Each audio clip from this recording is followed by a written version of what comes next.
Weapon भी है, हमारे पास डंडा भी है कि शांति व्यवस्था बनाए रखें और प्रदेश का माहौल खराब ना हो। उपद्रव करने की कोशिश करेगा तो उसके साथ बहुत ही कड़ाई से डील किया जाए। सीए के टाइम पर हम लोगों ने देखा था कि काफी क्योस हुआ था।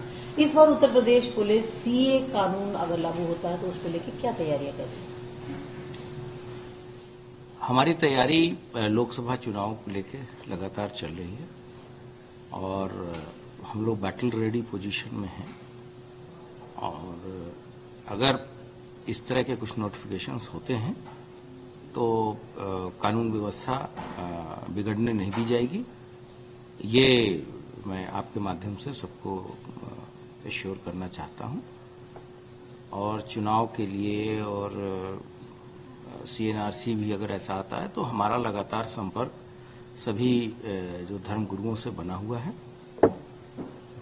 साथ ही साथ जो हमारे अपने संसाधन हैं जैसे मैन पावर है, हमारे और इक्विपमेंट्स हैं जिसमें राइट ड्रिल के भी इक्विपमेंट शामिल हैं, इनको हम चुनाव के मद्देनजर भी अपडेट कर रहे हैं और प्रॉपर ट्रेनिंग दे के रख रहे हैं और ऐसी कोई आकस्मिक स्थिति आती है तो जो वर्तमान में आपने देखा होगा कि प्रदेश में एक निवेश का माहौल है, लगातार ईज ऑफ डूइंग बिजनेस में रैंकिंग हमारी सुधर रही है, तो ऐसा कोई कृत्य नहीं करने दिया जाएगा जिससे कि प्रदेश की छवि पे कोई असर हो। हम कह सकते हैं सीए कानून अगर लागू होता है तो उत्तर प्रदेश पुलिस बल पूरी तरीके से तैयार है अपना डेटाबेस एंड पूरी एक्टिविटीज पुलिस बल के साथ। हम पूरी तरीके से तैयार हैं और हमारी फोर्स बैटल रेडी पोजीशन में है।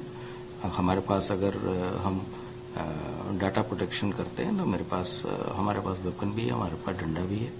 आवश्यक होगा तो उसका विधिक उपयोग अवश्य किया जाएगा। इसके लिए धर्म गुरुओं वगैरह से भी आप लोग पुलिस बातचीत कर रही है? जी, लगातार हमारी चर्चा सभी स्टेक होल्डर्स हैं उनसे हो रही है जिसमें विभिन्न धर्म गुरु भी हैं और उनके द्वारा भी लगातार चीजें अपील की जा रही हैं कि शांति व्यवस्था बनाए रखें और प्रदेश का माहौल खराब ना हो।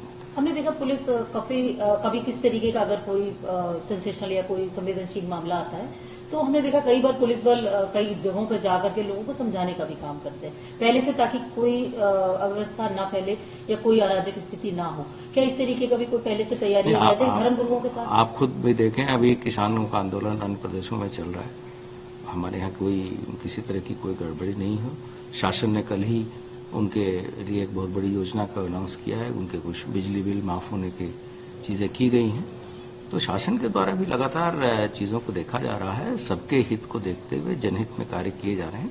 लेकिन कोई भी एक व्यक्ति इस माहौल को अगर गड़बड़ करने की कोशिश करेगा या उपद्रव करने की कोशिश करेगा तो उसके साथ बहुत ही कड़ाई से डील किया जाएगा। चुनाव को देखते हुए किसी तरीके की हम कह सकते हैं कि कोई ढिलाई नहीं करेगी पुलिस, पूरी तरीके से अलर्ट है, कोई चुनौती आप नहीं देखते? ये एक बड़ा आयोजन है और हम उस चुनौती को स्वीकार करते हैं। इसके पहले भी हम लोगों ने 2022 के भी चुनाव कराए थे और उसमें कोई एनसीआर भी कायम नहीं हुआ था।